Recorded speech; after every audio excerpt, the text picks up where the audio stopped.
vélar og ketilrúm og svo framvegis þurr stjórnrými og kröfur þéttleika hérna. En hvernig þessi tafla eða númer, hvernig þetta fengið fram? Jó, við skulum aðeins reyna að skilja það með þessu efni sem að ég þarf bara að koma inn á efni í innunni hjá okkur. Það þá þéttleiki fyrir raka sem sagt hægra megin, þessi liquids hérna. Sjá þetta ekki nógu vel kannski. Hérna raki. Þannig að IP-talan samanstendur fyrst af rykvörn og síðan rakavörn. Og svo hækkar með hækkandi tölu þá meiri þéttleiki fyrir ryki og raka eða vatni. Eins og til dæmis segjum yfirleitt bara búnaður tiltölulega rakavarinn. Það svo IP44 til dæmis, þá það vörn gegn hlutum sem eru minna en 1 millimeter í rykvörninni og í 4 þá það vörn gegn svona skvettum, svona skvettuvörn. Og síðan kemur meiri þéttleiki ef það sem sagt IP50 og eitthvað, 55 til dæmis, þá alveg lokað gagnvart ryki og síðan varið gagnvart svona sprautum úr öllum áttum. Og síðan fer þetta bara hækkandi.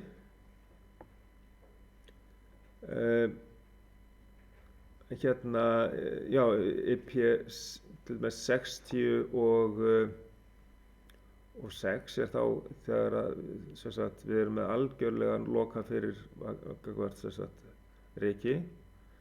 Þarna í 5-unni þá bara, það mátti kannski koma eftir eitthvað pínlítið ryk inn en án þess að skemma nokkuð skapað hlut.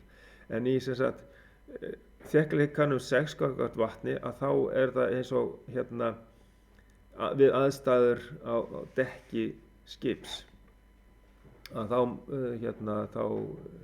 má ekki koma neitt vatn ef að búnaðurinn merktur til dæmis IP66 þá má ekkert vatn koma inn.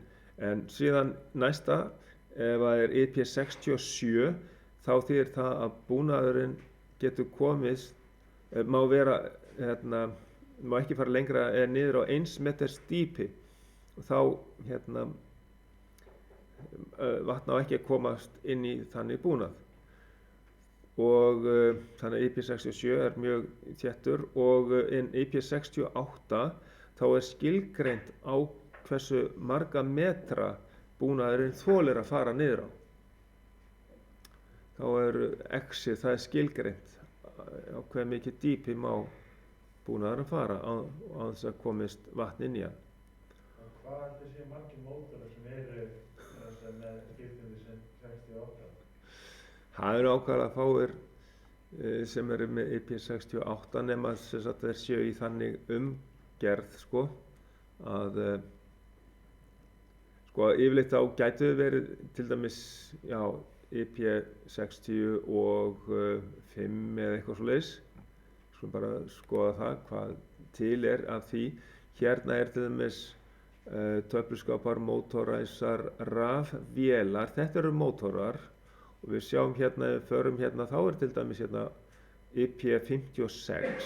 Það eru til mótorar sem allavega IP56 og allavega á þessum tíma sem að þessi tafla var gefin út af Norsk Veritas. Og sem sagt þá alls konar staðir sem það hefur verið að tala og í þessu svari IP56 það óvarið dekk eða göng í tvöföldu botni og það eru dálkur rafvélar. Þá það rafvélarnar og hér stendur þá óvarið dekkgöng í tvöföldum botni og þá er það IP56. Hérna eru rafvélarnar og yfirleitt allur annar búnaður hérna í kringum það. Það er allt saman IP56. Þannig að það væri þá svarið.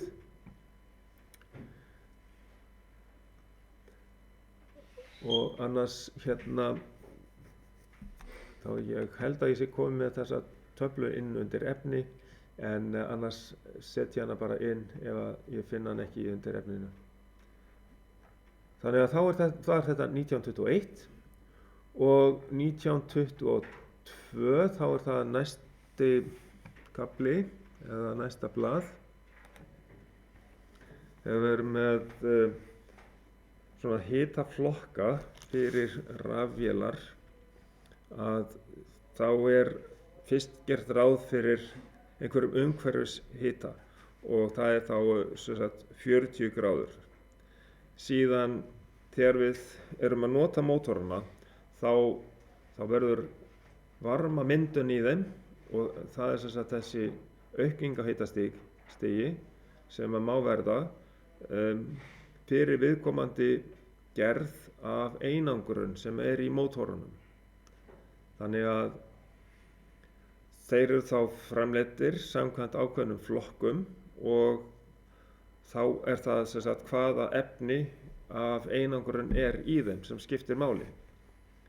Algengustu sem sagt einangrunarefnin sem eru notuð, þau eru þá í þessum F-flokki og þá má sem sagt hitastigsaukningin vera 100 gráður og þar fyrir ofan eru svona öryggismörk sem eru 15 gráður.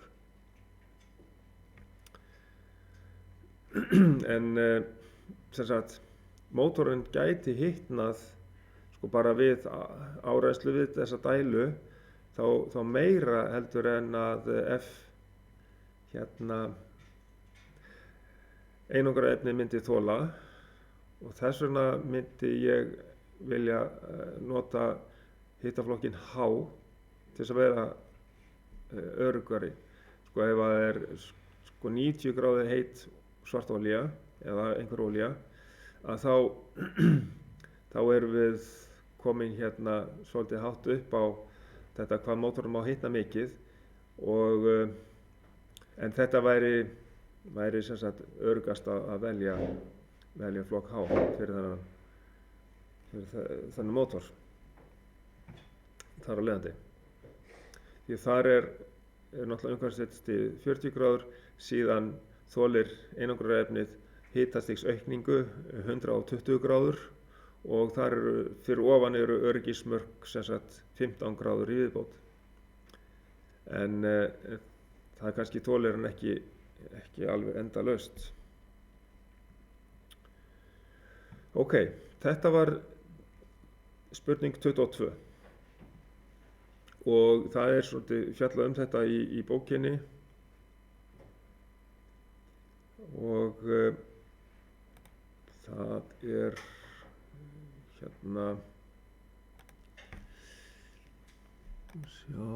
það sé ekki hér, ég ætla að finna bókina aðeins.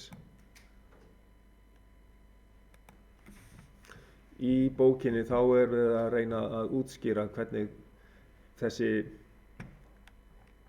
mynd hérna er notuð til þess að velja hitaflokka. Það er þá í textanum hérna hitaflokkun mótora. Þannig að þetta er í þeim hluta af 19. kafla það sem verið að tala líka bilunargreiningar og slíkt og síðan er ræsi og varnarbúnaður líka hérna. Verið að fjalla yfirráðsvörnina og það saman. En við skulum skoða næstu dæmi.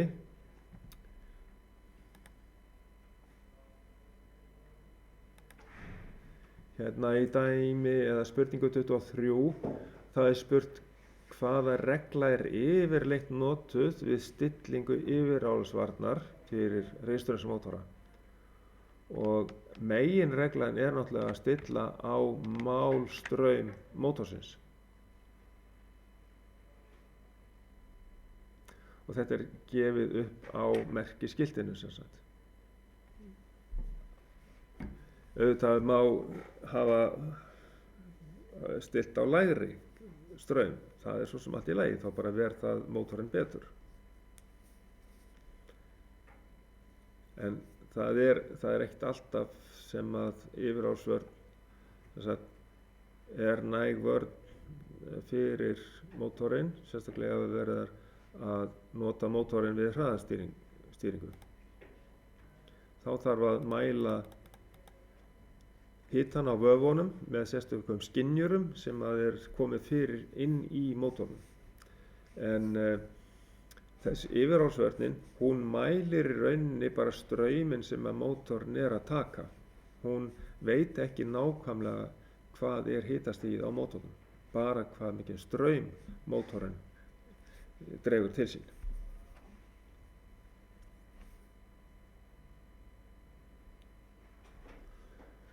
Og síðan í 24, hvaða gerð af sjálfvörum og bræðvörum er nauðsynlegt að velja fyrir beinræsta riðstraumsmótora, og það eru tregvör eða tregbræðvör, eða það er merkt C á sjálfvörum. Þegar lengri útleysistíma þegar við erum með ræsistrauma, það er þoli ræsistrauminn.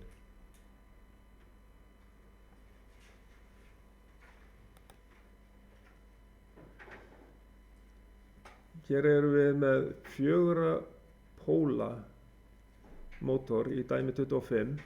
Hvað er hann mörg þá pólpör? Jú, það eru 2 pólpör og hann gengur á 50 riðakerfi. Þetta er skammhljóðsmótor, tekur 15 ampere við fulla lestun, og hér hefur við hlutfallslega skrikun í tómgangi sem er 0,5%, og hlutfallsleg skrikun við fullt álag er 4,5%. Og hér er talað svo að afstöðlinn er 0,82. Það er, tölum hann líka sem cos-phi. Cos-phi er 0,82 og nýtnin er 87%. Og við þurfum aðeins að undirbúa okkur reikna út til dæmis samfasasnúningshraðann. Hann er reiknaður út með því að segja F fyrir tíðni sinnum 60 deilt með pólpara fjölda. Og við erum með 50 rið sinnum 60 deilt með 2 pólpörum, af því að hann er 4 póla. Þannig að hraði hverfisegulsviðsins er 1500 snúningar á mínútu.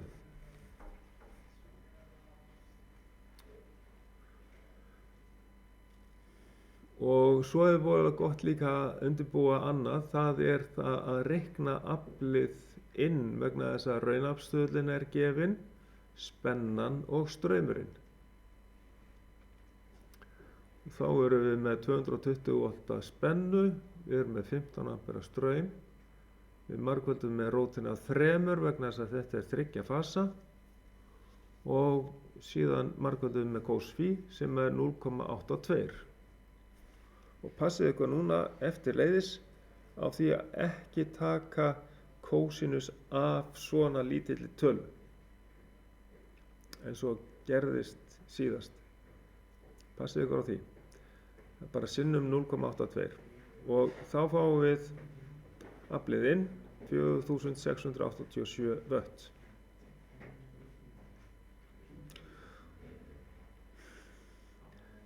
Myndi þetta dæmi vera bara dæmi sem hann geti komið að prófa í? Já, þess vegna sko.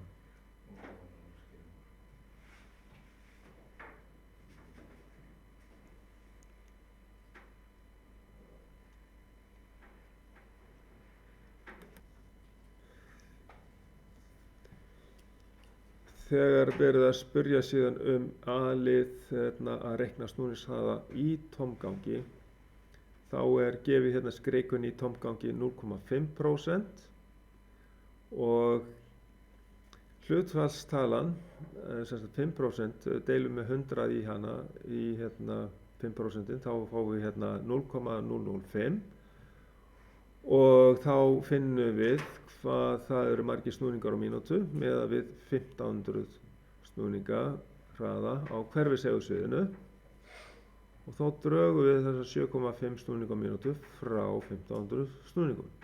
Fáum 1492,5 snúninga á mínútu og síðan við fulla lestun þá erum við með 4,5% að skrikun við fullt álag og þá deilum við í 4,5 með 100 og margföldum 0,045 sinnum 1500 og fáum að þá erum við komið með 67,5 snúninga á mínútu. Það er sem sagt skrikunin í snúningum á mínútu við fullt álag á mótorinn. Drögum það sem sagt frá 1500 snúningunum, hraða hverfisegulsviðsins, til þess að reikna út hraða snúðsins sem er þá 1432,5 snúningar á mínútu. Síðan ætlum við að reikna aflið út við fulla lestun og þess vegna vorum við að undirbúa okkur hérna áðan með hérna aflið inn og þá getum við reiknað það út með því að við erum með nýtnina gefna 87%, deilum með 100 í 87, þá fáum við hérna 0,87 og þá er það aflið inn sinnum 0,87, þá fáum við hérna aflið út sem er 4000 vött eða 4078 vött.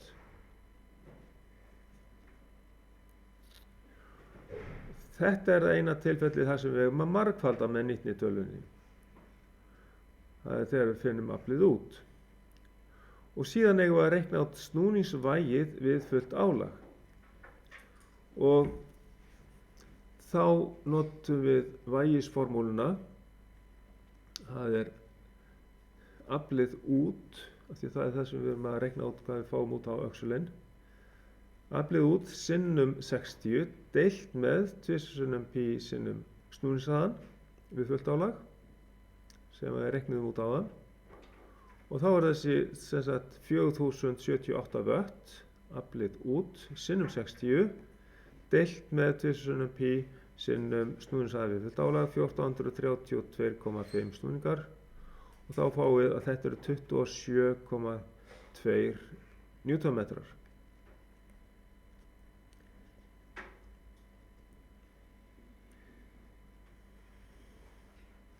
Þetta er eins og mótorinn sem við eigum hérna inn í 106, hann er 4 kW og hann gefur okkur 27,2 newtonmetra við fullt álag.